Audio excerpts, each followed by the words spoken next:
Hey, Jeremiah, Steps Pressure Washing and More, out here in beautiful Andrew, North Carolina. And we are getting ready to head out to Cary again. We were out there at a house last week, getting a house ready to go up for sale, and we did their driveway, their house wash, and their deck. And they just called me back yesterday and said, hey, the gutters are completely full. Can you come out before we put it up for sale? So today was actually supposed to be a bit of a maintenance day for the trailer, but I'm going to squeeze them in this morning just because they're a good client, they're a good realtor contact that they're coming through, so I want to make sure they're 100% happy. And then we're going to do a little bit of work on the trailer that I was planning on doing.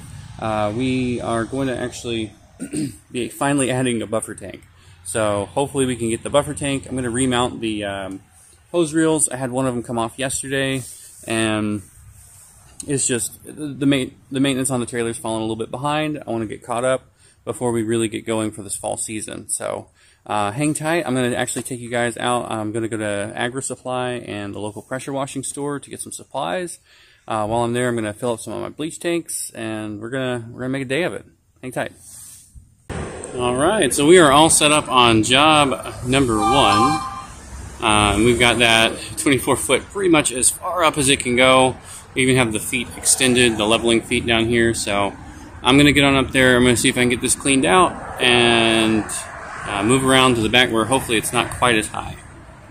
All right, so up here on the top, I've cleaned out this one for the most part. Just got some little debris and got these I guess downspout blockers here. I know that they do have the bottoms of these downspouts ratted out, so I'm going to leave these here. I cleaned this one out for the most part, and I get a little bit more out of there, but this one is ready to roll. Alright, so the award for my least favorite thing I've done so far this week is going to be this ladder placement right in the middle of trees. And I'm not able to get the stabilizer all the way up to the roof, so I'm just kind of leaned up against here and again all the way stretched out. So this is going to be clean. Yeehaw. So I'm on the back end of the house now, and these are completely full and tons of pine straw in them. This is another one of those downspout guards, and there you go, now you can see it. And we did not have 2 on the front, only 1 so far. So I'm going to clean all this out and move my way down. I'm probably going to have to take the little giant up onto that ledge there to get the rest of the gutter, but I'm going to try and reach it from the deck because, oh, this is the deck dried that we cleaned last week.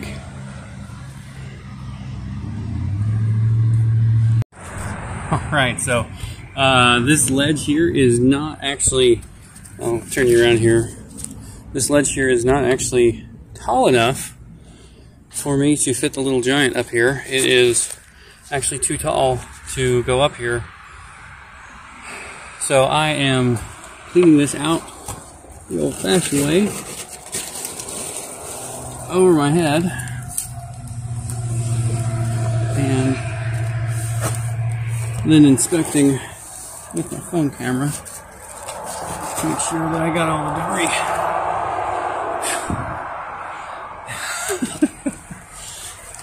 I had a customer contact me a few nights ago, and they were one of our customers from the spring, and said, hey, we really would be interested in some gutter cleaning. And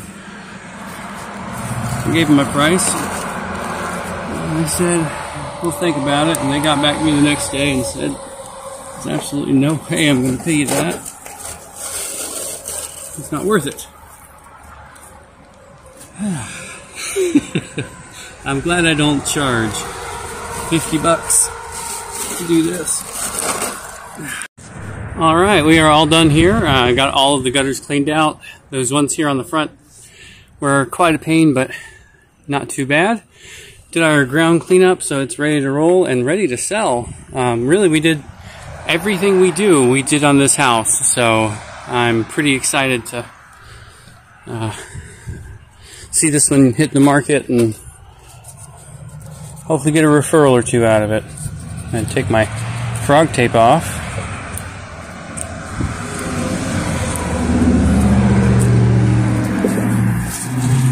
Alright, Next up, let's go get a tank. Alright, so I was able to get the tank that I was looking for. This is the 50-gallon Norwesco vertical tank.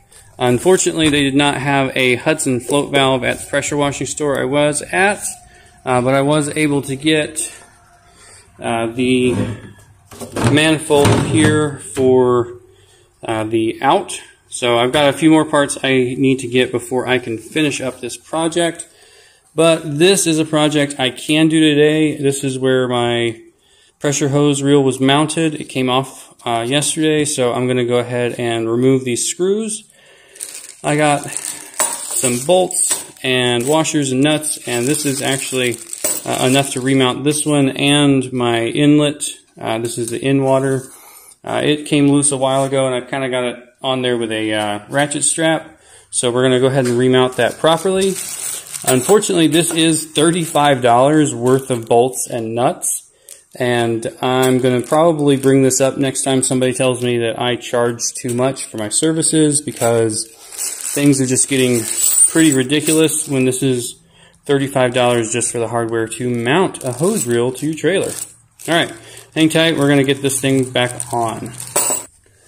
Alright, before I get too far ahead of myself, I just wanted to bring this in and kind of show you what I had crudely put on here. These are just some wood screws and small washers, and they held up okay. I mean, they did the job for 3 years, but I switched them out to these bolts with large washers and fasteners on the bottom rather than just having wood screws.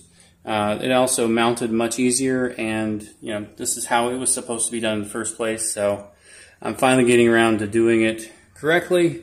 And this one is the high pressure reel, and that is on and ready to roll.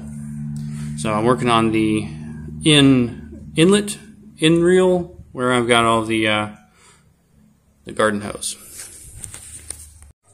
Alright, well there we go. It does not look much different than what it did before, but I really think that these new bolts put in are going to last pretty much the lifetime of the wood. Alright, well that's going to do it for us today. I think eventually we're going to want to upgrade to an 8 gallon per minute. I don't know why, but that's been on my mind all day long. I think just adding the buffer tank and wanting to be able to bypass. I have an extra 4 gallon per minute tank, or not tank, but pump.